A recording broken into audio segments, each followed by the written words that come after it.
Pele, umukinyi rurangiranwa w'umupira w'amaguru yitavye Imana ejo ku munsi wa kane, yari afise imyaka 82 y'amavuko. Idonido kuri iyi nkuru na mugenzi wacu Thomas Kamirindi. Azwi cyane ku izina rya Pele, nyamara mu by'ukuri yitwa Edson Arantes do Nascimento. Yari mu bitaro kuva mu kwezi gushize kubera indwara ya kanseri yatangiye kuvurwa mu mwaka w'ibihumbi 2021.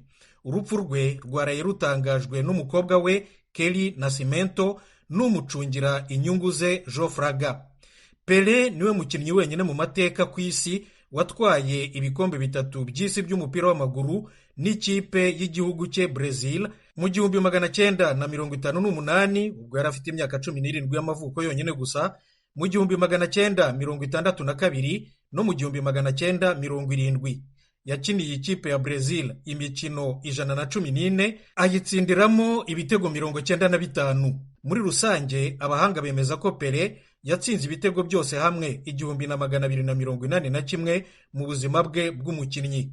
Ariko icyamugize icyamamare cyane ni uburyo bwo gukina bwe, guhimba udushya, kureba kure no guhindura umukino wose mu kibuga, gukina wihuta kandi nk'uceza ku muziki, ibyo muri Brazil bita samba. Pele yari icyamamare ku buryo mu 1967 leta ya Nigeria n'inyeshyamba za Biafra barwanaga, bemeye guhagarika imirwano kugira ngo Pele abashe kuhakinira umukino wa gicuti wo guharanira amahoro. Mu bakuru b'ibihugu bamwakiriye barimo umwamikazi w'Abongereza Elizabeth wa kabiri mu 1997 n'abaperezida 3 ba Leta Zunze Ubumwe za Amerika, Richard Nixon mu 1973, Jimmy Carter mu 1977 na Ronald Reagan mu 1982. Icyo gihe Reagan yaramwibwiye ati, nitwa Ronald Reagan, ndi perezida wa Leta Zunze Ubumwe za Amerika, ariko wowe ntukeneye kwivuga kuko buri wese azi Pele. Nyuma yo kureka ibyo gukina, Pele yabaye ambasaderi w'umukorerabushake wa Loni n'ishami ryawo UNESCO ishinzwe uburezi, siyanse n'umuco, umushoramari byahiriye, umunyapolitiki, bityo yabaye na minisitiri wa siporo.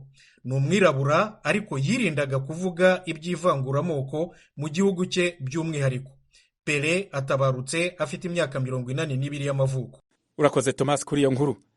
Leta Zunze Ubumwe za Amerika yafashe ingingo yo gupima COVID-19 abagira ingendo bose baturuka mu Bushinwa. Thomas Kamirindi arabandanya iyi nkuru. Kuva leta y'Ubushinwa ikuyeho mu ntangiriro z'uku kwezi ingamba zikaze cyane yari yarashyizeho zo kwirinda COVID-19, abahanga n'abategetsi bo mu byo kurwanya indwara zandura ku isi bemeza ko abantu byibura miliyoni 1 bayandura buri munsi mu Bushinwa nyine.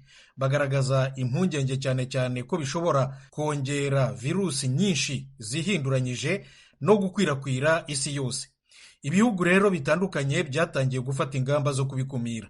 Ni nk'Ubuyapani, Korea y'Epfo, Taiwan, Malaysia, Ubutaliyani n'umuryango w'ubumwe bw'Uburayi. Hiyongereyeho rero na Leta Zunze Ubumwe za Amerika. Itangazo ry'ikigo cy'igihugu cya Amerika gishinzwe gukumira no kurwanya indwara zandura rivuga ko guhera ku itariki ya 5 y'ukwezi kwa mbere kuje, abagenzi bose bafite guhera ku myaka 2 y'amavuko baturuka mu Bushinwa, Hong Kong na Macau n'abanyuze mu bindi bihugu ariho bavuye bagomba kwerekana icyemezo ko batanduye COVID-19 mbere yo kwemererwa kwinjira muri Leta Zunze Ubumwe za Amerika.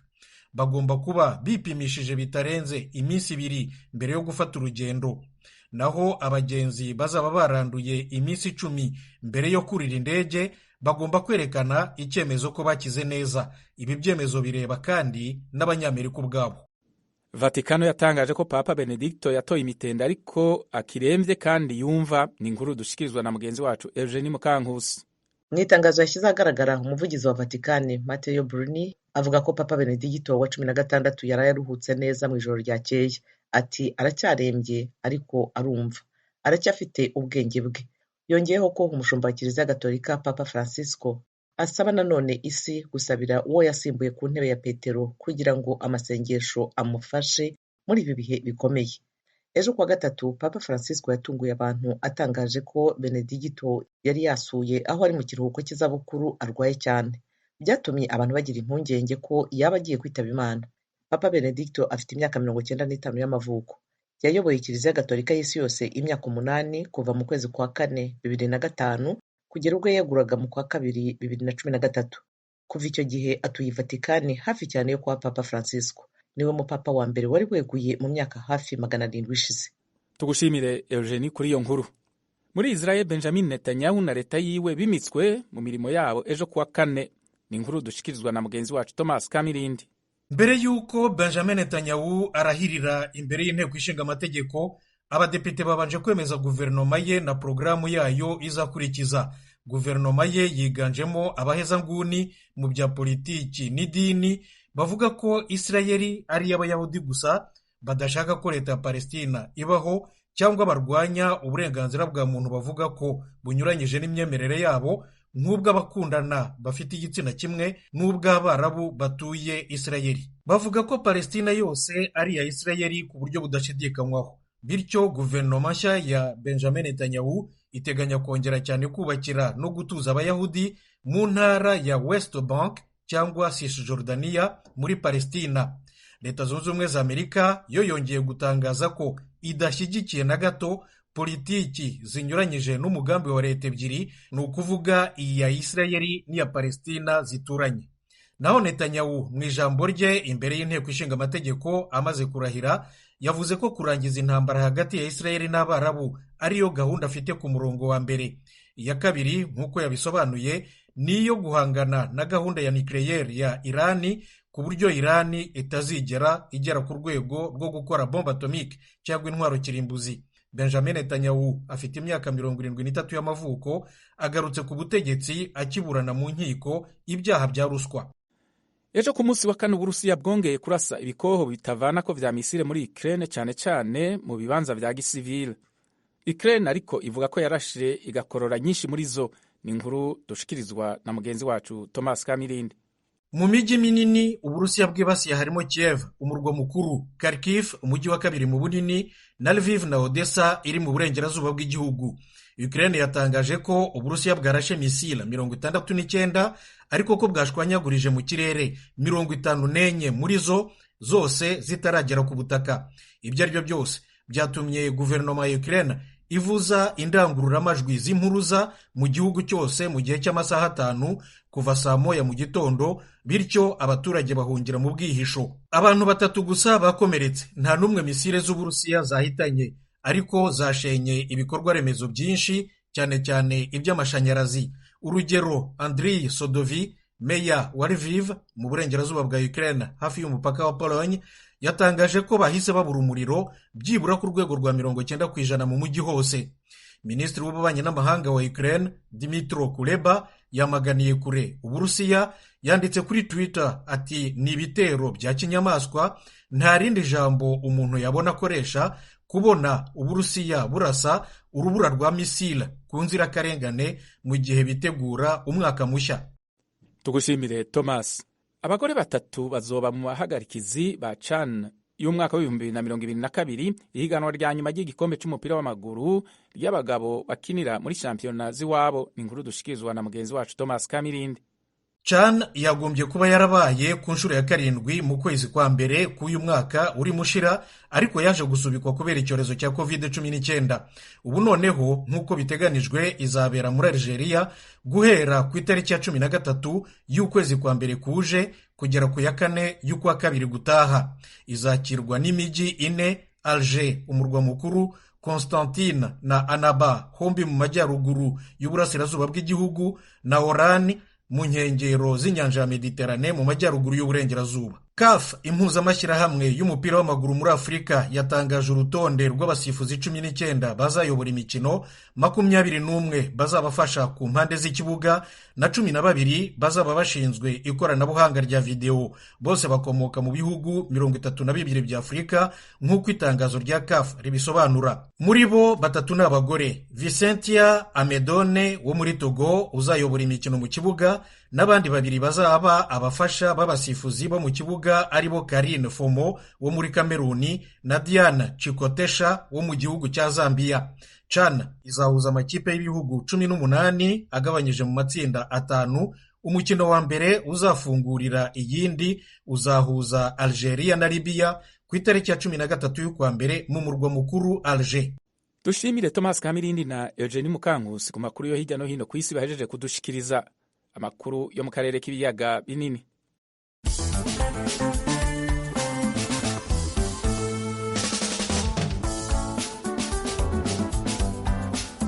Urubanza rw'abarenga 15 bo mu mashirahamwe aharanira agateka ka zina muntu mu ntara ya Kivu ya ruguru rwarabandanije cyo kuwa kane muri sentare nkuru ya gisirikare yo mu gisagara ca Goma. Inkuru y'umumenyeshamakuru w'ijwi rya Amerika Jimmy Shukrani. Abaregwa bagejejwe imbere y'ubutabera mu masaha mu gitondo. Aba bakurikiranywe kuvuga nabi, kunenga ndetse no guhamagarira abantu kwanga ubuyobozi buriho bwa gisirikare bwashyizweho na Perezida wa Repubulika Felix Tshisekedi. Ababuranye bwa mbere kuri uyu munsi nabo mu mashyirahamwe ya Lucha, Filimbi, Amka Kongo, Veranda Mutsanga n'abandi bafashwe n'inzego z'umutekano kuva mu kwezi kwa munani mu duce dutandukanye tugize intara ya Kivu ya ruguru.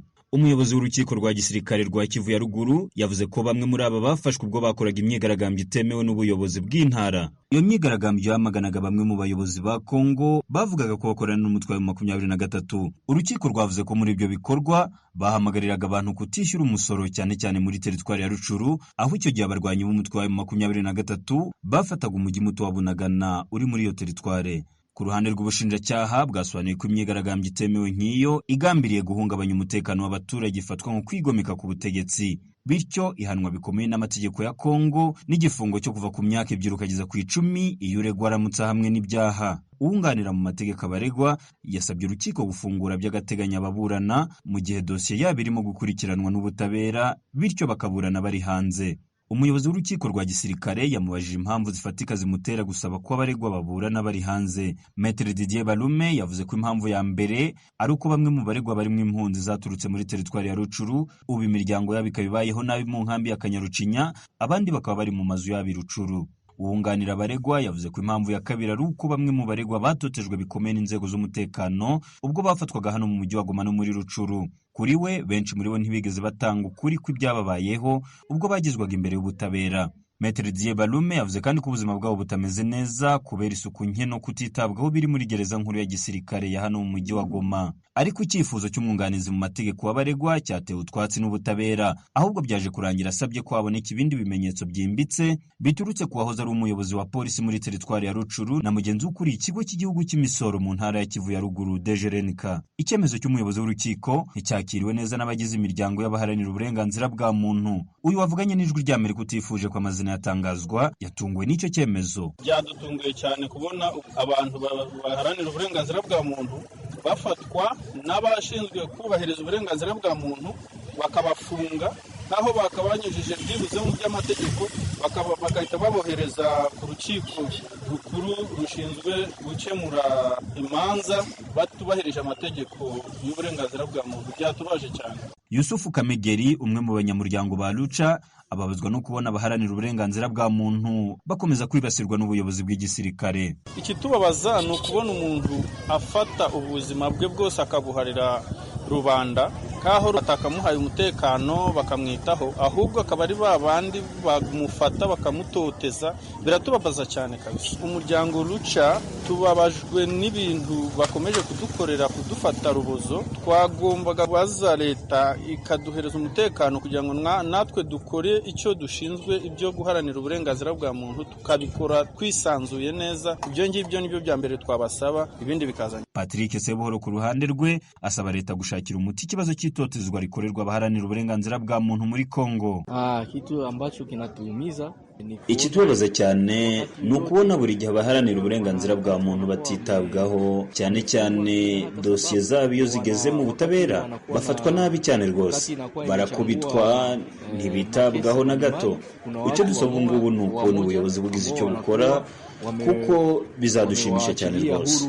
Na hiyo inakuwa inatufurahisha. Urubanza rwimuriwe kuri tariki 5 z'ukwezi kwa mbere, aho abaregwa bazaburanira mu muhezo nk'uko byatangajwe n'urukiko. Mu baregwa harimo 11 muri teritwari ya Rucuru, abandi nabo mu mujyi wa Goma na teritwari ya Nyiragongo. Abaturage bari bitabiriye urwo rubanza bari biganjemo abagize amashyirahamwe atandukanye aharanira uburenganzira bwa muntu mu mujyi wa Goma no muri Kivu ya ruguru. Polisi y'igihugu ndetse n'abasirikare ba FARDC bari bakajije ingamba z'umutekano hanze y'urukiko. Jimmy Shukrani Bakomera, Ijwi rya Amerika, Goma. Raporo y'abahinga ba ONU kuri Repubulika ya Demokarasi ya Kongo yatangajwe mu ntango z'iyindwi yagiriza igisirikare cy'u Rwanda ko gifasha abagwanyi bo mu muhari M23 mu ntambara bahanganyemwo n'igisirikare ca Kongo mu ntara ya Kivu yo mu buraruko. Mugenzi wacu Temistokle Mutijima yadusomeye iyo raporo adutegurira iyi nkuru.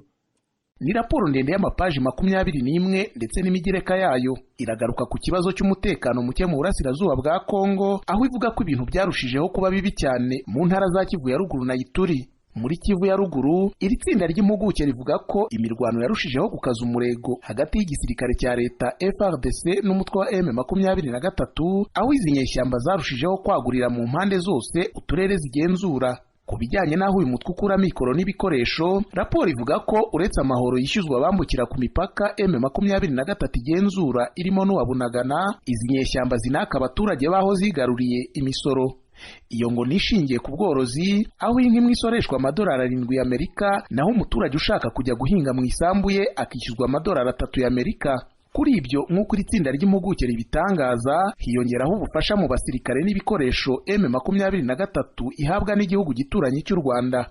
Muri raporo yazo, izi mpuguke zivuga ko kuva hagati mu kwezi kwa gatandatu abarwanyi ba M23 batangiye kugaragara mu myambaro mishya ndetse bafite intwaro ziremereye zitandukanye n'iz'uwo mutwe wahoranye. Isesengura ryakorewe kuri izo ntwaro n'ibyo bikoresho byabonekaga habaga habereye imirwano mu turere M23 yabaga igenzura. Izo mpuguke zivuga ko rigaragaza ko byinshi byakozwe mu 2014 na 2019. Ibyo bigasobanura ko M23 yabiherutse kugura ibyo bikoresho vuba nyuma y'intambara y'uwo mutwe yaherukagayo kuva mu 2012 kugeza mu 2013, cyangwa se ibyo bikoresho bikaba ari iby'igisirikare kindi gifasha M23. Raporo y'izi mpuguke kandi ivuga ko amashusho yafashwe n'utudege tutagira abapilote yemeza uburyo intwaro ziremereye, imbunda n'amasasu byambutswe imipaka. Raporo ikibutsa ko M23 igenzura ibice byagutse by'imipaka Kongo ihana n'ibihugu by'u Rwanda na Uganda, ibyagiye byorohereza izo nyeshyamba kwinjiza ibikoresho no gushaka abarwanyi bashya baturutse hakurya y'imipaka.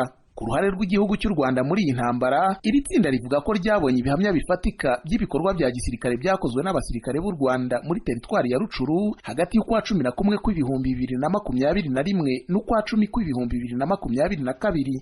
Izi mpuguke zikavuga ko kuva mu kwa mbere k'uyu mwaka wa 2022 abasirikare bagera kuri 5 b'igisirikare cy'u Rwanda RDF bafatiwe ku butaka bwa Kongo. Abatangabuhamya babyiboneye, abarwanyi ba M23 bafatiwe ku rugamba cyangwa bishyikirije abo bahanganye, abagize igisirikare cya Kongo n'abo mu miryango ya societe civile mu biganiro bagiye bagirana n'iri tsinda bemeje ko babonye abasirikare b'u Rwanda ku butaka bwa Kongo. Abo nk'uko iri tsinda ribivuga baribwiye ko abasirikare b'u Rwanda babaga rimwe na rimwe bagenda ku mirongo nyuma yo kwinjira muri Kongo bavuye mu Rwanda. Izi mpuguke zivuga ko nazo ubwazo zashoboye kwigenzurira bimwe mu birindiro by'ingabo z'u Rwanda mu burasirazuba bwa Kongo.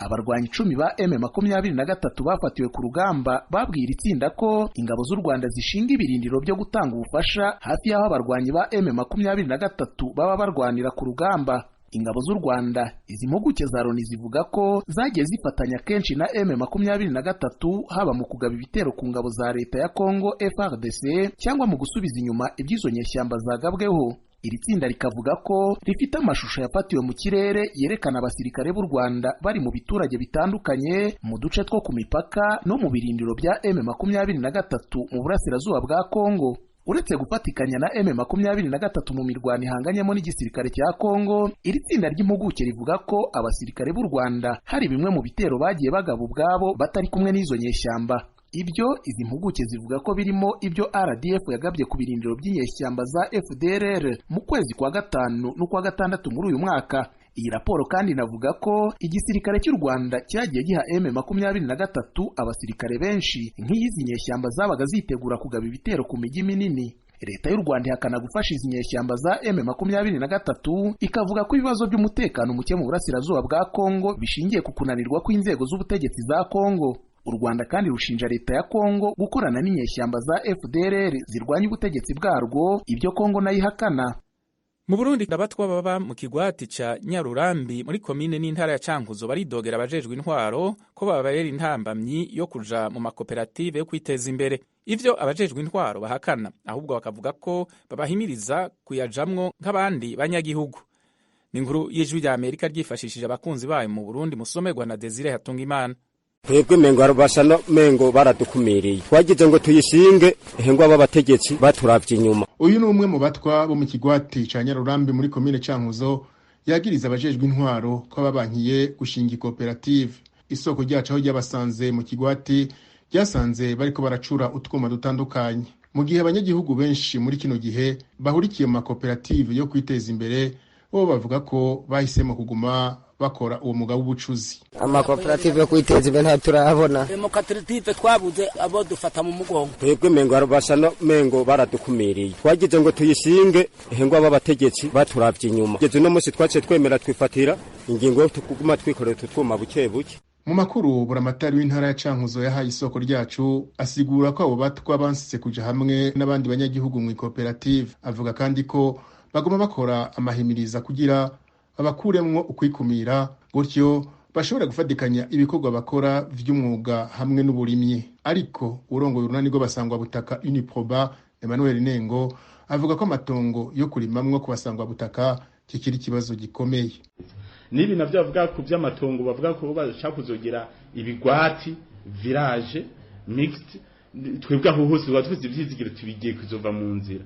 Mugabo ikibazo caho umutwa atigerezwa kurima nawe akimbura akaja muri koperative cyo kimwe n'abandi afise mugabo mikoro, nico giguma ari umuzi ku miryango y'abatwa. Kuko urabona ko bageze bavuga bati abegeranye bafise amatongo manini, amatongo nibashire hamwe barime ibintu bimwe bimbure vyinshi. None abatwa ubiravye abatwajyawe kinubwa imetero 5 uzogera n'ubundi gushaka kwibura. Twebwe ariko bayivuze yari politike canke umushikiranganje canke yari karabivuga, tukaca turaba ubutongo bw'abatwa uko bimeze. Ariko twibaza duti none leta irabibona by'ukuri, irabona ko ico kibazo c'amatongo kubatwa kuko ngo abatwa n'abarundi benshi yabagiye mu bimwe twovuga ngo kuraba mu by'ukuri ubwoko bw'abatwa iyo babiravye mu by'ukuri nta kibazo babona yuko abatwa amatongo bafise. Twovuga ko atabyo babona, barakibona mugabo bashaka kugishira muri rusange. Itegeko rigenga amakoperative mu Burundi inimero 1/12 ryo ku itariki 28 z'ukwezi kwa gatandatu 2017 riratomora neza ko ikoperative yugururiwe abantu bose kandi umuntu yinjira ku gushaka kwiwe. Ahanini amakoperative agizwe n'abakora ibikorwa byo kwiteza imbere mu bijanye n'uburimyi.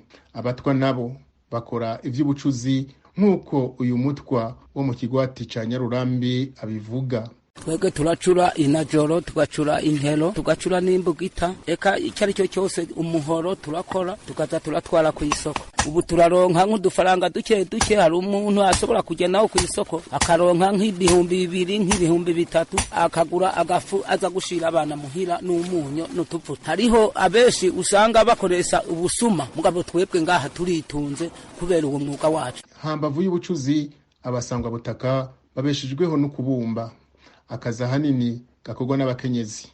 Uyu ni umwe muri bo atwiganira ingene iryo bumba ribagora gushikira, ari naco gituma asaba ko leta iyo bashigikira mu vy'uburimyi. Ubu nyene umuntu asaba ko botugarukira ko bakaduhereza nk'amasuka yo kurima, nibumba turikura kure hiyo misiha uva ngaha nka saa 11 ukongera ukatusika nka saa 9 z'umutaha. Aho wagiye atana tubiruriye, aho wasize imicuko iri ngaha taco iri kiraronka irya kurinda ugasika muhira usanga atakihari. Inyuma y'ishigwaho gitegeko riyenga amakoperative mwaka 2017 leta yahavuye itangura gushinga amakoperative yiswe Sangwe mu mwaka wa 2019. Amahimiriza yo kuyinjiramo ku banyagihugu aca kugwa mu mwaka wa 2020 akurikirana n'imyamamazo y'amatora y'inzego z'igihugu, maze bituma bamwe bibaza ko izo koperative ari z'umugambwe CNDD-FDD uri ku butegetsi kandi waboneka cyane ku rubuga. Na bugingo n'ubu harabayitirira uyu mugambwe nubwo yashinzwe na leta. Igihe COVID-19 yaratanze agahengwe mu Bushinwa, igihugu cabaye inkomoko y'uwo mugera,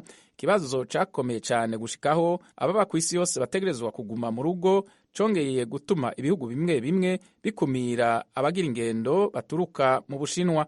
Abemerewe gukora izo ngendo z'indege nababanje kwipimisha kandi bakagaragaza ko batarwaye. Idonido kuri iyi nkuru na Tim Ishimwe. Ibihugu byaje ku isonga mu gukumira abagenzi baturutse mu Bushinwa kubera iyi virusi na Amerika n'Ubuyapani. iyi virusi yongeye kubyutsa umutwe mu Bushinwa mu gihe iki gihugu cyari cyarashyizeho gahunda cyise Zero Covid. Byari muri gahunda yo kwerekana ko iyi virusi igomba gucika burundu, mu gihe mu mezi ashize yagiye yihinduramo ubundi bwoko bwa virusi nazo zagiye zifatirwa ingamba mu rwego rwo kwirinda ko zikwirakwira. Ubu mu bice bimwe na bimwe byo mu Bushinwa hongeye kugaragara inkeragutabara zitwaye abarwayi barembejwe na virusi ya korona bajyanwa kwa muganga. Ibitaro byagaragaye byakira abarwayi ni Zhonghan biri mu mujyi wa Shanghai. Abarwayi bagezwa muri ibi bitaro bagomba kuba bambaye udupfukamunwa kimwe n'abo mu nzego z'ubuzima, ibyibutsa uko ibintu byari bimeze mu gihe iyi virusi yadukaga mu mpera z'umwaka wa 2019 n'intangiriro za 2020, yewe no kugeza igihe yacishije make. Kugeza ubu abantu bake cyane batuye mu bihugu bitandukanye nibo basa nkaho bamaze kumenyera agapfukamunwa ku buryo bakikambara kandi nta mabwiriza abibahatira. Iyi virusi yongeye kubyutsa umutwe mu Bushinwa ije mu gihe iki gihugu cyari cyaragumishijeho ingamba zo kuyirinda ariko zidakarishye, ibigaragara nkaho bigiye kongera kuba umutwaro cyangwa igeragezwa ku mavuriro menshi arimo n'ibitaro bikomeye. Mu ngamba zari zarafashwe n'Ubushinwa hashingiwe kuri gahunda ya Zero Covid, aho abantu basaga nk'abamaze kwirara cyangwa kumenyera kubana nayo, bishobora gutuma haduka ubundi bwoko bushya bwa COVID-19.